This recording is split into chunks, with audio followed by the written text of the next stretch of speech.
राह पकड़िए भक्ति की, होगा नया प्रभात।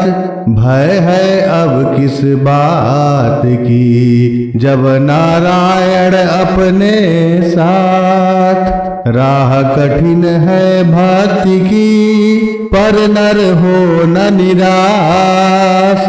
अच्छे काम करने को लगे हैं समय कुछ खास।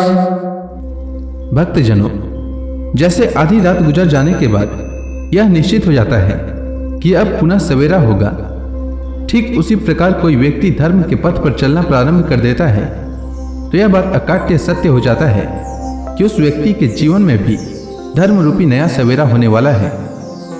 और हो भी क्यों न, जब स्वयं नारायण उसके पथ प्रदर्शक हैं, फिर उसके जीवन में जो भी भय व्याप्त रहता है कि मेरा आगे का जीवन कैसा होगा और कैसा चलेगा, वह भय स्वतः समाप्त हो जाता है। इसलिए हमेशा धर्म के पथ पर चलना चाहिए और भगवान विष्णु के शरण में रहना चाहिए। आइए सुनते हैं अधिक मास कथा का 9वां अध्याय।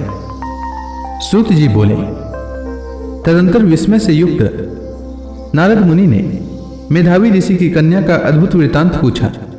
नारद जी बोले, हे मुने, उस तपोवन में मेधावी की कन्या ने बाद में क्या किया और किस मुनि श्रेष्ठ ने उसके साथ विवाह किया? श्री नारायण बोले, अपने पिता को स्मरण करते करते और बार बार शोक करते करते उस घर में कुछ काल उस कन्या का व्यतीत हुआ। युद्ध से भ्रष्ट हुई, हरिणी की तरह घबराई, शून्य घर में रहने वाली, दुख रूप अग्नि से उठी हुई भाप द्वारा बहते हुए अश्रु नेत्र वाली, जलते हुए हृत कमल वाली, दुख से प्रति क्षण गर्म श्वास लेने वाली, अति दीना गिरी हुई सर्पिणी की तरह अपने घर में समृद्ध, अपने दुख को सोचती और दुख से मुक्त होने के उपाय को न देखती हुई उस कृषुधरी को उसके शुभ भविष्य की प्रेरणा से संतावना देने के लिए उस वन में अपनी इच्छा से ही परम क्रोधी, जिनको देखने से ही इंद्र भयभीत होते हैं, ऐसे जटा से व्याप्त साक्षात शंकर के समान भगवान दुर्वासा ऋषि आए। हे नारद, भगवान कृष्ण ने राजा युधिष्ठिर से कहा कि हे राजेंद्र, वह दुर्वासा आए जिसको कि आपकी माता कुंती ने बालपन में प्रसन्न किया था। तब उन सुपूजित महर्षि ने देवताओं को आकर्षण करने वाली विद्या उन्हें दी।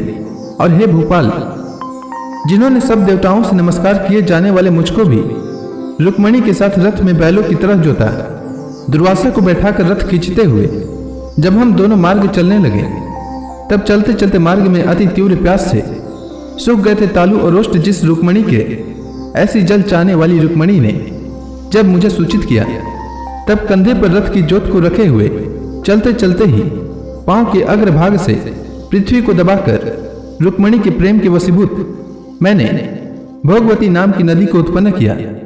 तब वही भोगवती ऊपर से बहने लगी। अनंतर उसी के जल से, हे महाराज, रुक्मणी की प्यास को मैंने बुझाया। इस प्रकार रुक्मणी की प्यास का बुझना देख उसी क्षण अग्नि की तरह दुर्वासा क्रोध से जलने लगे और प्रलय की अग्नि के समान उठकर दुर्वासा ने साफ दिया। बोले, बड़ा आश्चर्य है हे श्री कृष्ण, रुक्मणी तुमको सदा अत्यंत प्रिय है, अतः स्त्री के प्रेम से युक्त तुमने मेरी अवज्ञा कर अपना महत्व दिखलाते हुए इस प्रकार से उसे पानी पिलाया, अतः तुम दोनों का वियोग होगा। इस प्रकार उन्होंने साफ दिया था।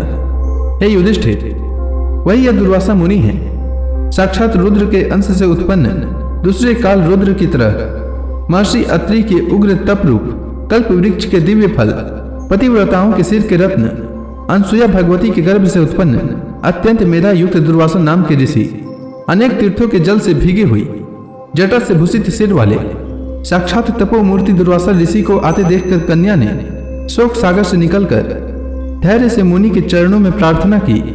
प्रार्थना करने के बाद जैसे वाल्मीकि ऋषि को जानकी अपने आश्रम में ले आई थी, वैसे ही यह भी दुर्वासा को अपने घर में लाकर अर्घ्य, पाद्य और विविध प्रकार के जंगली फूलों और पुष्पों से स्वागत के लिए आज्ञा लेकर आदरपूर्वक पूजन कर तदंतर हे राजन, यह बाला बोली।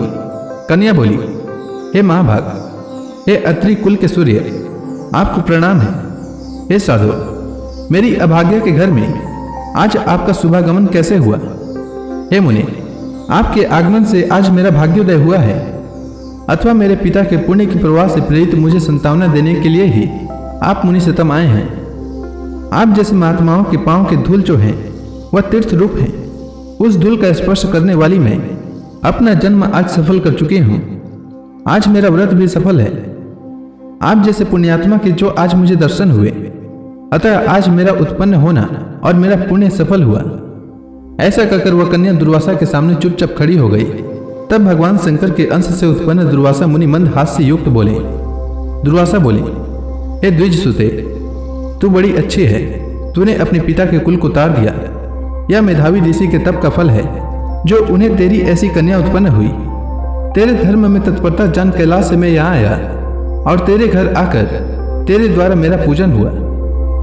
हे वारारोहे, मैं शीघ्र ही बद्रिकाश्रम में मुनीश्वर सनातन नारायण देव के दर्शन के लिए जाऊंगा, जो प्राणियों के हित के लिए अत्यंत उग्र तप कर रहे हैं। कन्या बोली, हे ऋषि, आपके दर्शन से ही मेरा शोक समुद्र सूख गया।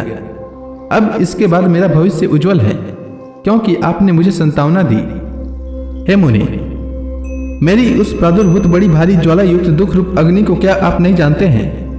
हे दया सिंधु, हे शंकर, उस दुखाग्नि को शांत कीजिए। मेरे विचार से हर्ष का कारण मुझे कुछ भी दिखलाई नहीं देता। न मेरे माता है, न पिता, न तो भाई है जो धैर्य प्रदान करते। अतः दुख समुद्र से पीड़ित मैं कैसे जीवित रह सकती हूँ? जिस जिस दिशा में मैं देखती हूँ वह दिशा मुझे शून्य ही प्रतीत होती है। इसलिए है तपोनिधे, मेरे दुख का निस्तार आप शीघ्र करें। मेरे साथ विवाह करने के लिए कोई भी नहीं तैयार होता है। इस समय मेरा विवाह न हुआ तो मैं फिर वृषली शूद्रा हो जाऊंगी।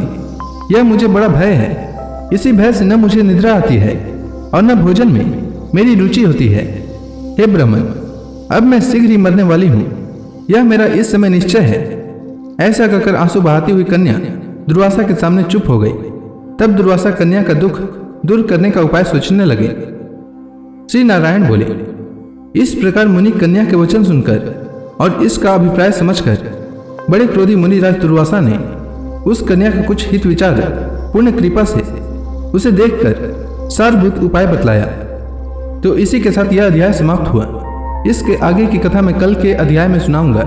तब तक के लिए भगवान हरि का नाम लेते रहें। तो प्रेम से बोली भगवान विष्णु की जय, श्री कृष्ण भगवान की जय, समस्त देवी देवताओं की जय।